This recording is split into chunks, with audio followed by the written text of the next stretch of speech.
We are visual animals. We upright primates have been visually communicating for millennia.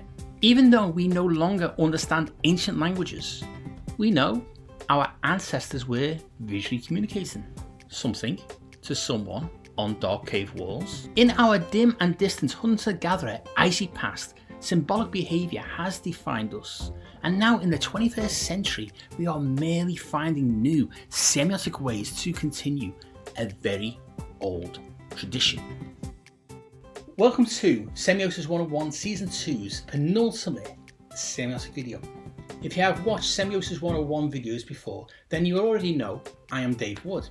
Season 2's semiotic theme is a Semiotic Rosetta Stone, which is a metaphor to the unlocking and designer-centric translation of Charles Sanders Peirce's semiotic theory of semiosis. Sign action. Why do you need Semiosis 101? Peirce's writing and terminology is very obtuse. In this penultimate Season 2 video, I will be focusing on bringing the theme of a Semiotic Rosetta Stone to a close. This metaphor only takes us back 3,000 years to the Bronze Age and earliest forms of human written language. In this video, Humbling Picasso, semiotic message carrying across time, I will take you much further back into prehistory to semiotically examine our visual communication roots. Hit subscribe and I will explain.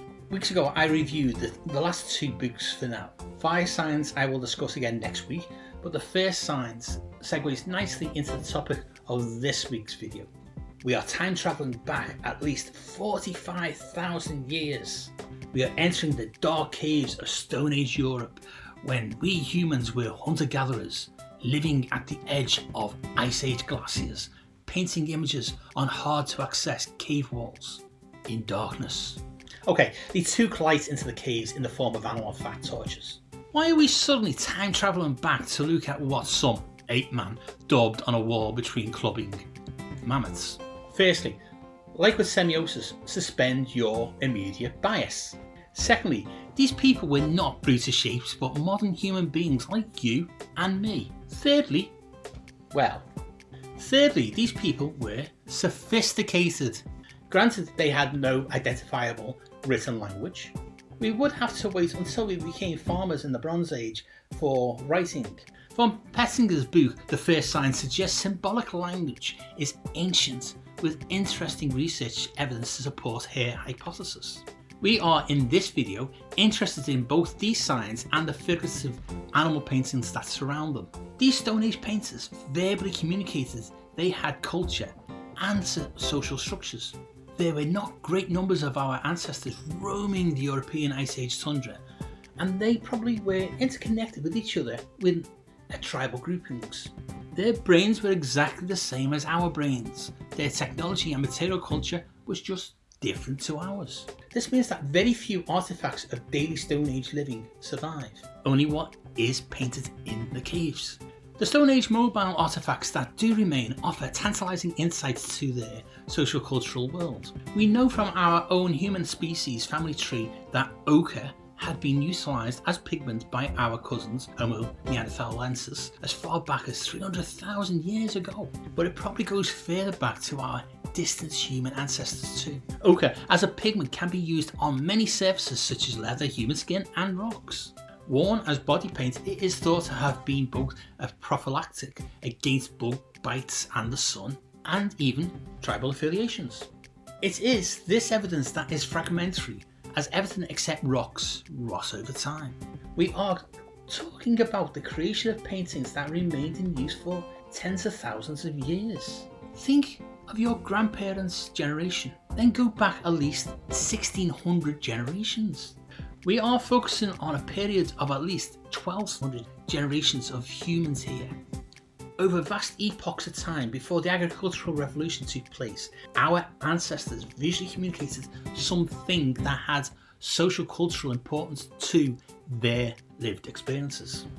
A time of mammoths and snow stretching across tens of thousands of years. The caves across southern Europe containing these paintings were rediscovered over the last 200 years and contain many friezes of beautifully observed and represented Ice Age animals.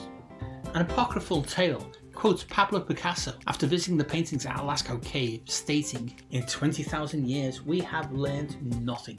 So what has all this contextual history got to do with semiosis? I hear you snap back at the screen. I am not suggesting the Ice Age painters knew of semiosis when painting. That would clearly be a stretch. And I want to make clear, I am not making. I am stating that the act of encoding meaning into visual forms is a human skill we inherited from further back than anyone appreciates. 1600 odd generations later, Peirce found one philosophical way to explain how we communicate semiotically. So what can we learn from our early human ancestors' social cultural world, semiotically speaking? After all, by the sheer passage of time, we are certainly not the target audience. As we have seen in these Semiosis 101 videos so far, creators should only consider their primary target audience when encoding semiotic sign action. By the time a tertiary audience so far removed from the target audience tries to interpret what they see, they will bring their own lived experience bias to the interpretation and apply a narrative and meaning that only makes sense to them. Therefore, from where we are in the 21st century, with our own social cultural references and biases, we are in danger of misinterpreting these paintings. So let us avoid doing that to these paintings as much as possible. Instead, let us learn from the images what we can through applying semiosis using the three representations of the concept lenses of iconic, indexical and symbolic, shall we? We are safe from misinterpreting the cave images if we approach them from a phenomenological direction, a position of lived experience and material culture. When we look at any cave painting, we know several immediate things that helps us position our inquiry. Someone wanted to paint in areas of caves that had no direct sunlight and were difficult to access. For this act to be successful, it required dedication and sophisticated observational and creative skills. I will not focus on any spiritual aspect of why they were painted. Let us leave that thought hanging behind our semiotic focus. We know these cave areas were not habitable and that the people probably lived in the surrounding valleys in high tents, perhaps also painted. The majority of paintings across tens of thousands of years these caves were visited were animals, both prey animals and carnivores. Very rarely are human figures painted on these cave walls. By applying abductive reasoning, we can say that as hunter-gatherers, animals were of great importance to our ancestors' survival. Edible plants would also be as important to them too, but these are not painted on cave walls. This point is indicative to why animals, but using semiosis as a decoding exercise, we will summarise soon. Abductively reasoned, we can say that the style of painting is very anatomically realistic and does not evolve over the vast expanse of time that people painted in caves. Just consider that fact for a moment. Stylistically, the representations of animals remain fairly consistent for tens of thousands of years. Now, consider over the last 3,000 years how rapidly painting and visual representations evolve across different social cultural groups and shorter time periods. There is some great experimental research by a French illustrator, Bernard David, which could explain the material culture and Ice Age technology behind why.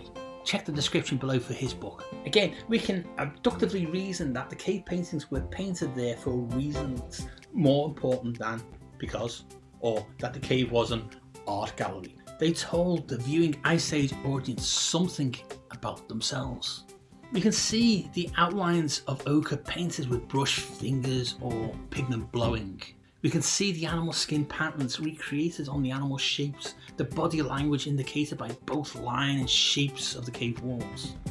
As a tertiary audience, 1600 generations later, we see these converging elements forming shapes and textures as familiar to us in the 21st century. We can identify them as animals. We can identify these elements as graphic shapes too, see, from Petzinger. These iconic representations begin the semiotic sign action. If you are aware of such things, you can call them mammoth or horse. But if you are a scientist, you may follow the indexical representations to actual species from the painting. So far so good for semiosis. We are still on safe interpretation ground here, so what about the highest level? Symbolic. To end this 19th Season 2 video, we will end on the symbolic level of Ice Age cave painting interpretation. Again, we can only apply abductive reasoning on our limited knowledge of the lived experience of Ice Age hunter-gatherers. We can hypothesize that on a semiotic symbolic level, the animal depictions had important meaning to hunting societies. Painting of them on hard to access walls in darkness suggests ritual significance. Symbolically, it is safe to interpret a visual connection between the carnivores and humans for a successful hunt of prey animals. Semiosis can be encoded by the creative into the visual communication work to aid successful interpretation. We have been doing it for thousands of generations. We are only now just realizing the power of semiotic sign action. Come back next week for the Semiosis 101 review of Season 2. I am Dave Wood, a design educator and researcher, a published design author, and I've worked commercially as both a freelance illustrator and graphic designer. The guy behind the theory, Charles Sanders Peirce, was a philosopher, a mathematician, and a theorist. But he was not a creative. Each week on this Scouse-Scot Semiosis 101 YouTube channel, I will post at least one 10-minute explainer video on an aspect of Peirce's pragmatic semiotic theory. Each video will feature a take-home piece of applicable semiotic theory, and they do interconnect to build up your understanding of semiosis. Each free Semiosis 101 10-minute video will use design-centric terms instead of theoretical language. As a fellow creative and a published design author, I have a link in the description to my Scouse-Scot website. If you're interested in reading my Semiotic Rosetta Stone academic writing, then you can visit my academia.edu link in the description. Any other books on Peircean semiotics or design I have mentioned in the videos are also listed in the description. Check them out too. On the Semiosis 101 Substack semiotic resource, I have support materials for both free and paid subscribers. There are full annotated reading lists, video transcripts, 5-minute reads, plus other goodies and exclusive Semiosis 101 merchandise. The Substack link is in the description. Thanks for watching. Check out the other Semiosis 101 videos, like and share them with your friends, and hit the bell and subscribe buttons to be notified when next week's free Semiosis 101 video is published. You can also follow Semiosis 101 on the socials for updates. It is Semiosis 101 on Instagram and Twitter. See you all again next week for more Semiosis 101 to help illustrators and designers to enhance your visual communication skills.